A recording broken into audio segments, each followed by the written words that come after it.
Be honest with you, I'm not. I don't go into these games thinking like, man, we need to win these games to get in the playoffs. Like I hate losing. So when I step on the floor, I want to win. But I'll be 100% honest with you. Fighting for a play-in spot does not motivate me. Like, we're in what 10? Yeah, like fighting for a playoff spot doesn't motivate me at all. So that's what Draymond had to say. Here's what First Take has to say about Draymond's comments. It is First Take's last take. He's Klay Thompson. He was asked about the Warriors' playoff hopes despite their recent struggles. Here's Dre.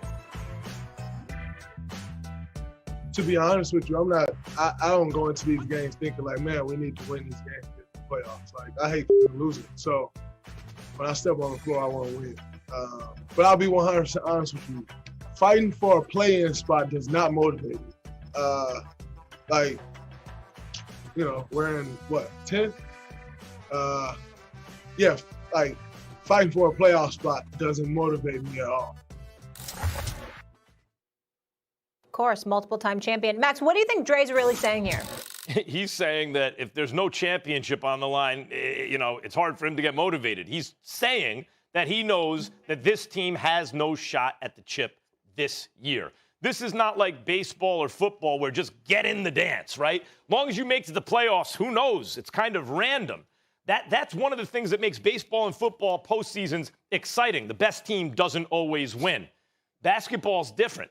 The reason basketball has always been more barbershop talk than football or baseball, more like boxing, Stephen A., is because in the end, it's more determinative. It's not as probabilistic.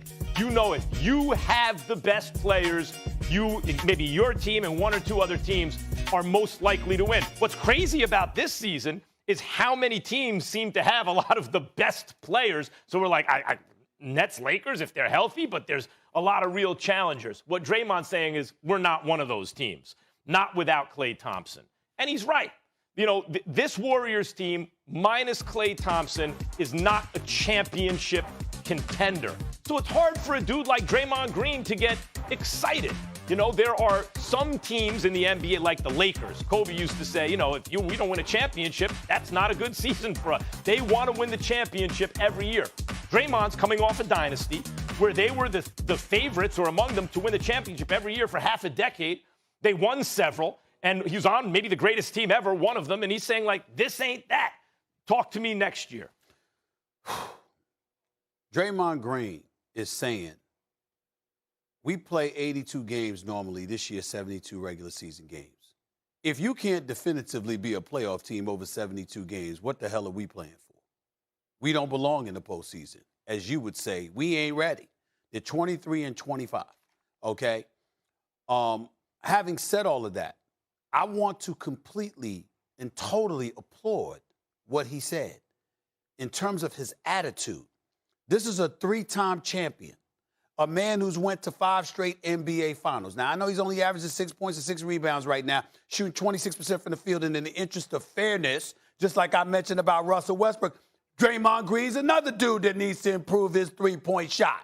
All right, which he knows because I've told him that constantly, okay? Because I love the brother. I know he's a basketball savant. I know what he can do on the defensive end of the floor. I know he's a great point forward, et cetera, et cetera. But he's another dude that needs to improve his 3-point shot. The difference between him and others is he's got 3 chips, okay, and 5 trips to the NBA Finals. So it's a little bit different for him because that ain't his role. I'm just saying that the Golden State Warriors would be significantly more lethal even now if Draymond Green was a threat from the perimeter, specifically the 3-point range, because he gets open shots. And if he would have buried them, instead of hitting 26.8% of it, I think Golden State would have a better record than 23-25. But I think it's important to point out what he's saying because, again, not to sit up there and belabor the point that I was making about Russell Westbrook the other day, but it's worth reiterating. Russell Westbrook is a future Hall of Famer, the greatest athletic point guard we have ever seen in the history of basketball. And he has the numbers to support that he's going to be in the Basketball Hall of Fame when his career is over, okay? But when you're going up against Steph and you're going up against Dame in the Western Conference as you were before this season throughout your career, there's a reason that them brothers are what they are right now, because the game and how it has evolved. If you are a point guard that has sniper-like tendencies, it can elevate you to elite status, the likes of which we're seeing from them now. Damian Lillard is a top 2 MVP. And let me tell you something. If James Harden takes too many days off, which he won't do, or if he scales back because Kevin Durant returns and Kyrie returns all the time, Damian Lillard's going to win league MVP because he's been sensational. We're talking Russell Westbrook, another triple-double last night. But they lost by 29. And all I'm saying is that when Draymond Green says stuff like that, when we see champions or those who aspire to be champions, that's the kind of language we want to hear. We don't want to hear championships. You know what? I'm a champion in life. We know he's a champion in life. We're talking purely about the game of basketball. In the game of basketball, that is not the case, even though your talents demand you should be, because Russell Westbrook is so great, he should be a champion. What you're saying about Draymond is 100% true about hitting threes. It's not coincidental that before KD ever got there, the year they won 73 games, Draymond was hitting 39% from three, right? And he hasn't been anywhere near What about that. what he did in Game 7 that He they would have lost? been. He would have been Series MVP. He would have been fine. MVP. Had it not been for LeBron, That's right. Draymond was going to be Finals MVP. He was Absolutely. great that year. But all year he's hitting 39% from three. That's not coincidental that was the year they won 73 games. So what you're saying, of course, is true. Even about Westbrook, if Westbrook shot 40% from three, he'd be in the conversation for the greatest player of the era instead of just in the top 10 greatest players of his era, right? Absolutely. So, of course, that's true. What I peel from Draymond, from what he's saying is simply, I'm a championship player, and more importantly, this is a championship franchise and team. We don't get excited if we don't think it can win a championship. They're waiting for Clay's return. That's return. what you want to hear. That's what you want to hear. Yeah.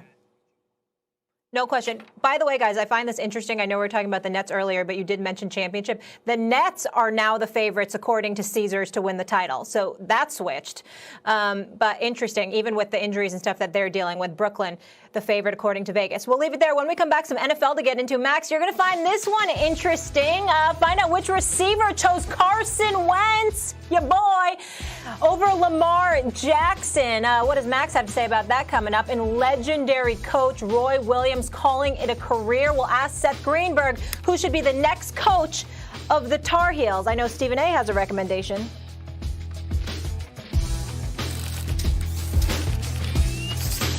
We're going to find this one interesting. Find out which receiver chose Carson Wentz, your boy, over Lamar Jackson. What does Max have to say about that coming up? And legendary coach